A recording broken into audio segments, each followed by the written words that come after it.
आज म तपाईहरुलाई यो बीएड सेकेन्ड इयरको इंग्लिश सब्जेक्ट एकाडेमिक राइटिङको चाहिँ म तपाईहरुलाई आज क्वेशनहरु म तपाईहरुलाई आज शेयर गर्ने छु। यो चाहिँ एक्जाममा सोधिएका अथवा तपाईहरुको निम्ति प्र्याक्टिसको निम्ति क्वेशनहरु रहेका छन्। खास गरेर तपाईहरुले चाहिँ तपाईहरुले आफ्नो अध्ययन गर्दाखेरि चाहिँ कसरी गर्नु भन्दाखेरि कि तपाईहरुले सिलेबस हेरेर त्यो अनुसारको तपाईहरुले अब तयारी गर्नुस् हैन के होइन भने तपाईहरुले चाहिँ क्वेशनहरुलाई चाहिँ तपाईले प्र्याक्टिस गर्नुपर्ने हुन्छ। तपाईहरुले अब के सिलेबस हेरेर चाहिँ त्यो पोइन्ट के रे सिरियलले तपाईहरुले त्यसलाई चाहिँ प्रिपेयर गर्नुस् अनि अथवा यो क्वेशनहरु हेरेर चाहिँ तपाईले चाहिँ त्यसलाई चाहिँ तपाईले चाहिँ प्रिपेयर गर्नु होला। यहाँ मैले चाहिँ तपाईहरुलाई यो क्वेशनहरु मैले तपाईहरुलाई शेयर गर्ने छु। यो क्वेशनहरु हेरेर पनि तपाईले चाहिँ अब आफ्नो एक्जामको लागि तपाईहरुले चाहिँ तयार गर्न सक्नुहुनेछ। म तपाईहरुलाई यो क्वेशनहरु म तपाईहरुलाई आज शेयर गर्ने छु। यो एकाडेमिक राइटिङमा चाहिँ तपाईहरुले चाहिँ युनिट 4 सम्म चाहिँ तपाईहरुले पढ्नुपर्ने हुन्छ। थोरै युनिट भए तापनि त्यसमा चाहिँ धेरै कुराहरु चाहिँ धेरै पढ्नुपर्ने कुराहरु चाहिँ यो एकाडेमिक राइटिङ भित्र रहेका छन्। यहाँ तपाईहरु हेर्न सक्नुहुन्छ एकाडेमिक राइटिङ यो चाहिँ युनिट 1 हो। युनिट 1 मा चाहिँ तपाईहरुको निम्ति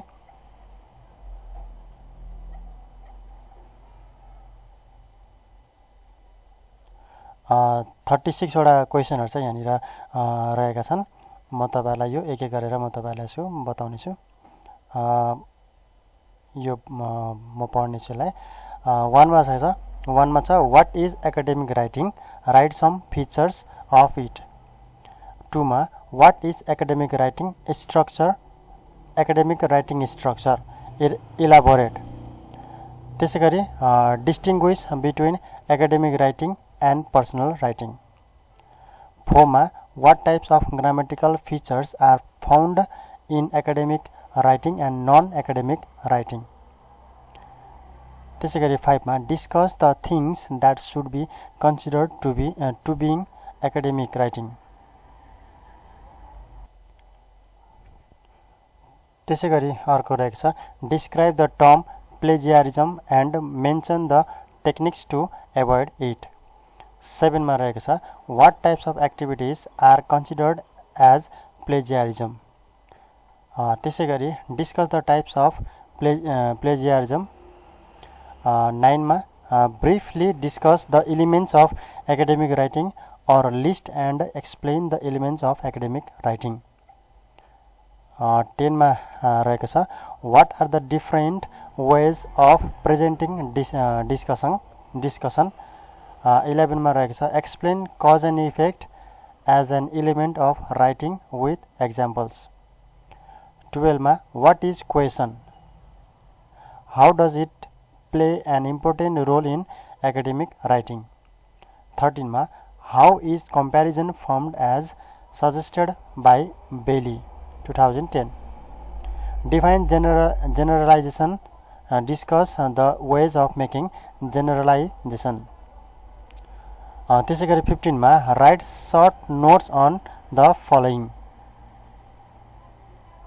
यो चाहिँ म तपाईलाई यो पछि बताउने छु। यसमा यो चाहिँ 15 नम्बरको क्वेशनमा चाहिँ के दिएको छ भनेर म तपाईलाई बताउने छु। ठिकै छ। अब यहाँ हेर्न सक्नुहुन्छ 16 मा what is plagiarism in academic writing, discuss the reason behind it. त्यसैगरी 17 मा क्वेशनमा रहेको छ which of the following sentences shows plagiarism and which ones not, separate them. यसको पनि म तपाईलाई बताउने छु। 18 मा write short note on each topic, यसको पनि बताउने छु। पछि म यो यसको एन्सरहरु एक्सप्लेन गर्ने बेला म तपाईलाई बताउने छु। यसको एन्सरहरु पनि म तपाईलाई म शेयर गर्ने छु। 19 मा रहेको छ generalize the following data accurately, यसको पनि read the text on dreams and generalize it.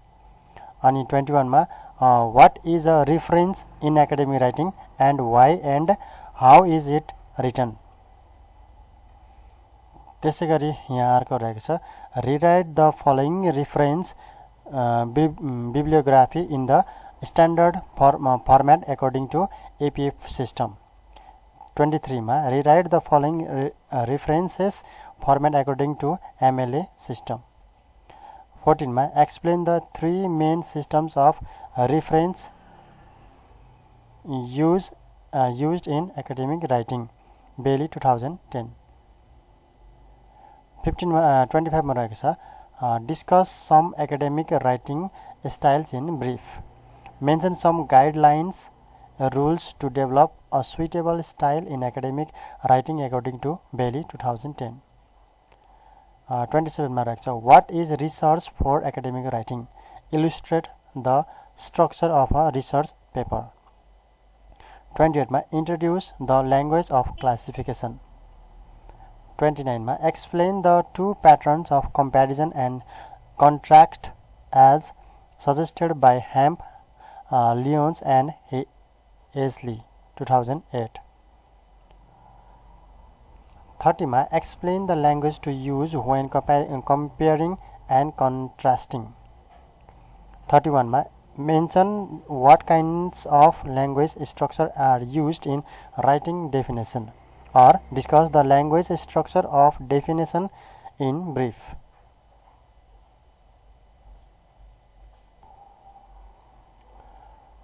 32 मा रहेको छ elaborate the clarity principle in academic writing. 33 मा what procedures do you follow to use academic vocabulary in the text.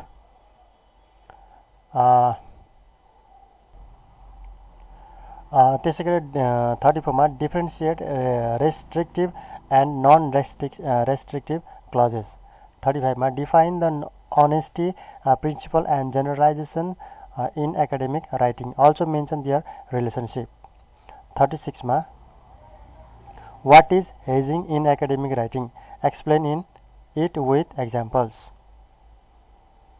अब म तपाईहरुलाई यो युनिट 2 को बताउने छु academic writing process and strategies. यहाँ 1 मा तपाईहरु हेर्न सक्नुहुन्छ how can an academic writing be started. Write some ideas for good writing of an academic paper as suggested by Leakey 2010. त्यसैगरी 3 मा discuss the invention techniques of writing in brief. What is a journal? How does journal writing help us to get idea to write a text.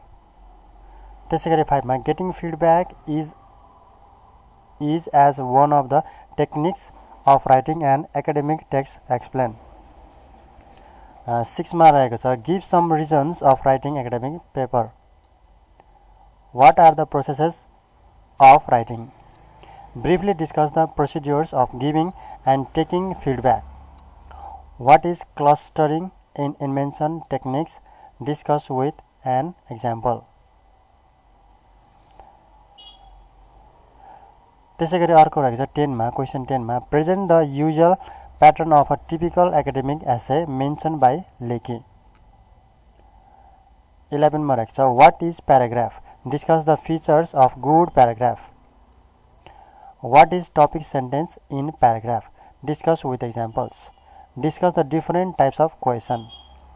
Mention some guidelines for paragraph writing. 15 मा create paragraphs focusing on the following ideas. 16 मा what is a thesis statement and mention whether following statements are these are facts.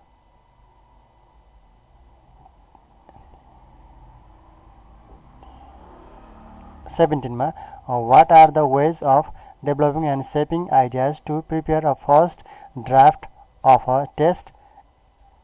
Enumerate them and explain any two.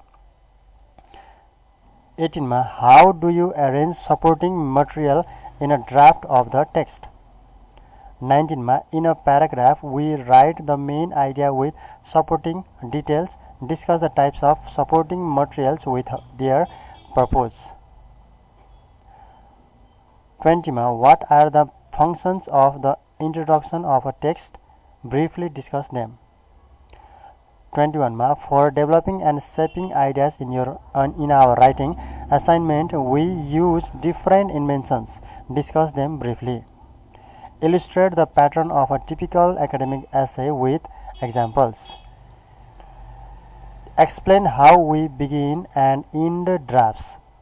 Discuss why revision is important while working with a draft with example, or why do you need to receive a draft of a text. त्यसैगरी 25 मा how can a writer revise the draft of his or writing. 26 मा what are the different ways of polishing a revised draft. Discuss them in brief. 27 मा what is rephrasing the revised draft. How can we rephrase it. त्यसैगरी 28 मा mention some logical connectors. 29 मा how do you correct errors in your own writing. What is the meaning of the following proofreading symbols. What do you think are the factors to be revised while working with the draft. 32 मा what are the types of logical connectors. Discuss with examples. 33 मा why the logical connectors are used in rephrasing. यो रहेको छ unit 2 को. अब म तपाईहरुलाई बताउने छु युनिट 3 को क्वेशनहरु शेयर गर्ने छु. Use of published sources for academic writing. What is summary? What purposes is it used for? Compare and contrast between precise and summary. Write any 10 ideas that summary writer should consider. 4 elaborate the 5R techniques which are used in writing summary. Read the following passage and write a summary. Also give suitable title to it. What is paraphrases? How can it be written? 7 मा write some hints to paraphrases or text. 8 मा how does writing summary differ from writing paraphrase? त्यसैगरी 9 मा what is quotation? 10 मा illustrate the quotation with examples. 11 मा what is citation? त्यसैगरी अर्को रहेको छ म तपाईहरुलाई यहाँनिर युनिट 4 को describe CVs with its various components. What are good qualities of CV? How should it be presented? Prepare a CV of yourself to apply for the post of an English lecturer. You are a learner person and belongs to a party. You have already held many high rank positions. Now you expect to be appointed to a general manager of a company. Prepare a CV of you. What do you mean by reporting? Write any 5 purpose of it. What are the qualities of a good report? त्यसैगरी रहेको छ list down the types of report and explain any 2 of them. What is survey? Describe its main purposes of conducting. What are the ways, methods of designing survey? Explain them in short. What is reference? Give some examples. Elaborate the needs for giving references with its writing systems. त्यसैगरी what is journal article? 13 मा रहेको छ write an abstract of a journal article of your own. 14 मा prepare a journal article related to English language teaching. 16 मा differentiate newspaper article from journal article. 17 मा prepare an article for daily newspaper mentioning any social problem 18 मा रहेको छ यहाँनिर based on the following information write a news article and discuss what components are there 19 मा रहेको छ what is research report give a structure of it what is abstract in research report prepare an imaginary abstract for a research report 22 मा रहेको छ what is book review write any 5 purpose of reviewing a book 23 मा रहेको छ why a book review is not possible by everyone 24 मा write a review of a book that you have recently read यो चाहिँ रहेको छ unit 4 को चाहिँ क्वेशनहरु आज मैले तपाईहरुलाई चाहिँ यो एकाडेमिक बीएड सेकेन्ड इयरको एकाडेमिक राइटिङको चाहिँ मैले तपाईलाई सबै क्वेशनहरुको चाहिँ मैले तपाईहरुलाई मैले शेयर गरेको छु यो क्वेशनहरु नै तपाईले प्र्याक्टिस गर्नुभयो भने तपाईहरुको चाहिँ एउटा राम्रो नोट चाहिँ तपाईहरुको एकाडेमिक राइटिङको चाहिँ राम्रो नोट चाहिँ बन्न सक्छ यो तपाईहरुले चाहिँ यो प्र्याक्टिस गर्दाखेरि चाहिँ अब तपाईहरुले सुरुमा पढ्नुस् आफ्नो कोर्स बुकहरु पढ्नुस् कोर्स बुकहरु पढिसकेपछि चाहिँ अनि त्यसपछि तपाई यो सुरु गर्नुस् त्यसपछि सुरु गर्नुस् यो यसलाई यो क्वेशन 1 बाइ 1 चाहिँ 1 बाइ 1 तपाईले यसलाई नोट गरेर चाहिँ तपाईले चाहिँ यसको सल्भ गर्नुहोस् सल्भ गर्दाखेरि चाहिँ तपाईले चाहिँ पहिला सुरुमा रफमा सल्भ गर्नुहोस् अनि त्यसपछि पहिले पढ्नुहोस् अनि त्यसपछि बुझ्नुहोस् academic writing write some features of के छन् त्यसलाई प्रत्येकलाई बुझ्नुहोस् एकाडेमिक राइटिङ भने के हो त्यसलाई पहिला सुरुमा के रे पढ्नुहोस् पढिसकेपछि अनि लेख्न कोसिस गर्नुहोस् आफै पहिला प्र्याक्टिस गर्नुहोस् हैन आफै प्र्याक्टिस गर्नुहोस् अनि त्यो लेखिसकेको कुराहरु त्यसलाई लेखिसकेको सल्भ त्यो क्वेशनलाई चाहिँ आफ्नो टिचरहरुलाई तपाईले देखाउनुहोस् अनि त्यसपछि देखाइसकेपछि अनि ठीक छ भने चाहिँ अनि त्यसको बारेमा तपाईले राम्रोसँग बुझ्नु भयो भने त्यसपछि तपाईले चाहिँ आफ्नो नोट कपीमा चाहिँ तपाईले चाहिँ नोट गर्न सक्नुहुनेछ म तपाईलाई यसको नोट सल्भ क्वेशनहरु म तपाईलाई बताउने नै छु तर पनि तपाईले चाहिँ पहिला सुरुमा आफै प्र्याक्टिस गर्नुस् ताकि आफै प्र्याक्टिस गरेको कुराहरु चाहिँ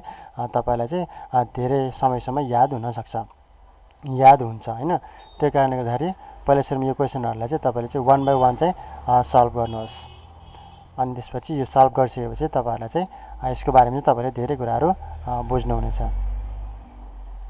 हुन्छ आज मैले तपाईहरुलाई यो एकाडेमिक राइटिङको चाहिँ मैले तपाईहरुलाई क्वेशनहरु बताएको छु यो सबै एक्जाम क्वेशनहरु नै हुन् एक्जाममा यस्तै क्वेशनहरु नै आउँछन् त्यो कारणले गर्दाखेरि तपाईहरुले चाहिँ यसलाई चाहिँ ध्यान दिएर यसलाई चाहिँ तपाईहरुले सल्भ गर्नु होला हुन्छ आजलाई यति नै मैले तपाईहरुलाई आज यति नै भनेको छु आउने भिडियोहरुमा मैले तपाईहरुलाई क्वेशन सल्भ क्वेशनहरु नोटहरु अन्य आवश्यक कुराहरु म तपाईहरुलाई ल्याउने नै छु तबसम्म मेरो भिडियो लाइक गरिदिनु होला शेयर गरिदिनु होला अनि सब्स्क्राइब पनि गरिदिनु होला